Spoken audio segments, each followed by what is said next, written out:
Shiny hunting in Pokemon Scarlet and Violet is too easy, so I'm turning it into a physical challenge for myself. Today I am going to be constantly running and can't stop until I catch myself a shiny Pokemon, no matter how long it takes. I've got my Joy-Cons ready, of course, and they are attached to my wrist so that I don't throw them at the screen or anything stupid like that. I'm also going to record this on my new Fitbit Charge 5. I decided to start to the east of Mesagoza. I'm already warmed up, I'm ready to go. We are starting in 3, 2, 1, let's do this. If you weren't aware, a shiny Pokemon is a rare, different coloured variant of a normal Pokemon, and I'm hunting down a shiny living Dex. This means I want a shiny variant of each and every Pokemon in existence. Naturally, this can be a time-consuming endeavour, so shiny hunting whilst performing exercise is a perfect multitask that a lot of people can achieve. Running on the spot constantly like I'm doing today is just one example of how this can work. Starting at Mesagoza and exploring to the right is intentional, by the way, because I do have a specific set of Pokemon that I would like to get if possible.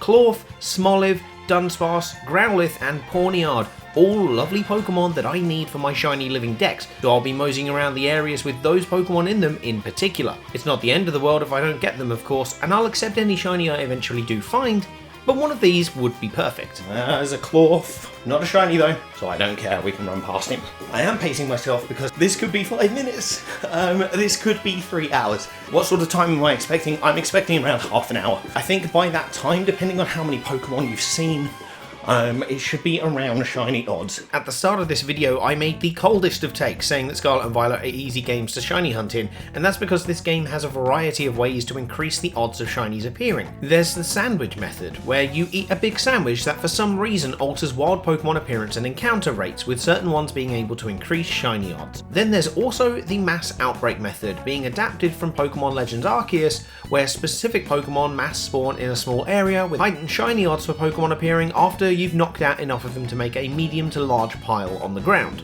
I thought it would suck a bit and make it a little bit too easy if I was doing any of these methods, so I haven't employed them here. There is one specific thing that I'm using, and that is the Shiny Charm. Now the Shiny Charm is obtained once you complete the Paldean Pokedex. It brings the base rate of shiny encounters to 1 in 1,356 encounters, so therefore if I see 1,356 different Pokemon, at least one should be shiny.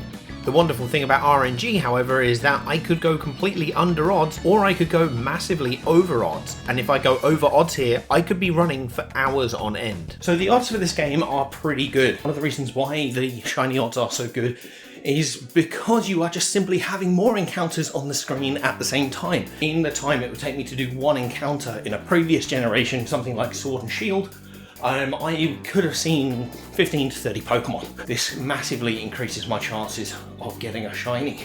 I didn't really see that, I was running into that. But yeah, you can spawn and despawn so many Pokemon at such a quick interval of time. I mean, this challenge is a lot easier on this game than it would be on another. And yeah, just having the Shiny Charm does, it still makes this an effective method. I've run into a lot of Pokemon just kind of playing around. Oh, there's a mass outbreak of Magnemite. I was not paying attention, we are going to ignore that. I always found this area to be quite good for like finding shinies. There's actually Sandygast and Marini there, but not shiny. So the shinies for those really stand out. And those are the ones that I'm really looking for, is those really nice standout ones that is going to be easy to see, because obviously where I'm doing this, concentration isn't my friend. Now for those harder to find shinies as well, what I can do is I can actually send out my trusty Iron Valiant to go and punch them in the face. Now the thing is that if it is a shiny, it's not going to actually attack it. So that's nice. And that means that you have got a little bit of safety there if you want to shiny check them. It's a really effective method. This is a well-made game. Yes. Now you might be wondering, it's constant movement, and I am jogging on the spot. Now this is a easy, space-efficient, easy workout that I can do with the equipment that I've got, which is very little. But surely if it's constant movement, something like a treadmill or even an elliptical machine would be better, theoretically, yes? I completely agree. However, here's what my elliptical machine sounds like. So yeah, now I'm not using that. I feel like the noise from that would be way too annoying. Now, do I have any additional rules for this? Now, obviously, I have to catch the shiny Pokemon before I stop running. But also another rule is I'm not going to touch Area 0. You have a really high density of spawns in Area 0, so I want to go for something a little bit, you know, a little bit more standard. Now, are there any shiny Pokemon that I definitely don't want to encounter? There is one specific one that I have a vendetta against. No, actually two. If he was in the game, I would say that I don't want to get a Beldum, because I end up, when I was doing competitive Pokemon back in 2014 and 2015, every time I tried to breed for a competitive Metagross, I ended up getting a shiny Beldum. I have way too many. Now the other one is this little idiot, Teddiursa. Teddiursa, I couldn't care less about. I have caught 4 in the wild here. Accidentally in Pokemon Violet. I have caught 2 in Pokemon Legends Arceus without trying. Obviously I got Ursaluna there, so that wasn't too bad, but it's really frustrating. I also caught an Ursaring shiny random in Pokemon Legends Arceus, and to cap it all off, there was the Pokemon Go Community Day where I caught about 20 of them.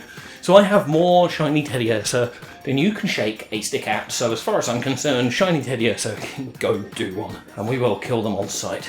Going for almost 15 minutes now, we've not seen anything in this field, so I may try and find somewhere else that I can go. One of the ones I wanted was Pawniard, and he is... Yes, he's over at Fury Falls, and you can also get Growlithe here. Now, even without the shiny odds, this is actually a great place to hunt for a couple of reasons. Number one, there's a lot of variety of Pokemon here. Unfortunately, there's a lot of Teddiursa here as well, so as we said, we kill them on sight. So yeah, there's plenty of really cool Pokemon that you can find in this area, but also you get these little like secondary spawns. So you see how we've got these, so you've got like a little group of them around them, so that just increases the speed of the spawns that come out in these areas. So it does make this a very effective shiny hunting area. You can also get Heracross here. Heracross has a beautiful shiny. Instead of it being blue, he's purple. And running on the spot is a pretty fun little workout. It's nothing too intense. It's a nice space effective little cardio workout that you can do wherever you are. So you can even do this in a hotel or something like that. And it makes it an accessible challenge for anyone. So if anyone else wants to do this and fancies trying to hunt a shiny Pokemon, see if they can beat my time, go for it. Go for it. I'd love to get a shiny Phalanx as well. Now trying to bring my feet up gives me a little bit of a better range of movement, which is nice. Wait, is that? Nope, okay. Whoa, I thought I saw something there. No. Now what happens if I fail the shiny here? What happens if I fail the shiny? Well, then I've got to keep going. Now, have I ever failed a shiny on here before? Absolutely. Who was it? I forgot that Chansey had Double Edge and it killed itself, which, yay. Yay for me. It's just annoying because I really needed one. Hang on. There we go. We found one. We have a Fungus. There it is, that's the shiny. Okay, cool. So, do I Quick Ball? Do I Master Ball? I think what we need to do is we need to come in here, we need to battle, we are going to Hypnosis. I'm going to put you to sleep, little buddy. Try and increase the intensity now that we're at the end of the challenge. And this is good because this is one that I actually needed to. Have I got any luxury balls? It's the only way to go. There we go. A luxury boy. In. There we go. We've done it, and that is 21 minutes, 37 seconds to catch a shiny. Oh, excellent. That was a really enjoyable little experience. So yes, I have my nice little Fungus, which is great because I don't have a shiny Amoonguss. And there we go. That is it. That wasn't too painful in any way, shape or form. That was a nice little cardio run. Half an hour was my estimate, and yeah, that turned into a little bit less. So I'm going to get some B-roll footage now, and yeah, awesome.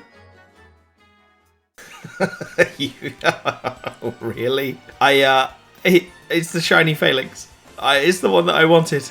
I've been recording this for literally, like 5 minutes? 5 minutes of B-roll footage and I've just found another shiny? That's ridiculous. Yeah, there we go. Fantastic. Oh, that's so good. That's so good. I love this shiny. This is so nice. Ah, boy. I can't believe it. Again, it's been literally 10 minutes since the shiny Phalanx, and I was getting some footage of the mass outbreaks, and look, it's a shiny Bayonet. Like, getting shinies in this game is just too easy. Just too easy. Thanks for watching.